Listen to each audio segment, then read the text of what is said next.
নমস্কার বন্ধুরা, সম্পার কিচেনে আপনাদেরকে স্বাগত। আজ আমি বানাচ্ছি রাজস্থান স্টাইলে দহি কড়ি। তো বন্ধুরা, আমি প্রথমে বেসন নিয়ে নিলাম, আন্দাজ মতো নুন, হলুদ গুঁড়ো, লঙ্কা গুঁড়ো, খাবার সোডা, জোয়ান আর কালো জিরো নিয়ে ভালো করে বেসনটাকে মিলিয়ে নিলাম। তারপরে ফেটে রেখে নিলাম। একটা অন্য পাত্রে দইটাকেও ফেটে রেখে নিলাম। কড়াইতে তেল গরম করে বড়া বানিয়ে নিলাম। পরে সামান্য একটু বেসন রেখে দিলাম দইয়ের সাথে মেশানোর জন্য।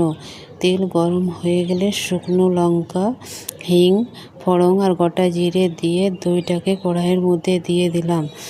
আর একটু চিনি, আন্দাজ মতো নুন আর একটু হলুদ দিয়ে দেবেন। তারপরে দই ফুটে উঠলে বড়া দিয়ে দেবেন। ব্যাস, দহি কড়ি রেডি। আপনারাও একবার আমার মতো দহি কড়ি বানিয়ে খাবেন। খেতে কিন্তু খুব ভালো লাগে, আর ভাত রুটি দুটোর সাথেই কিন্তু খাওয়া যায়।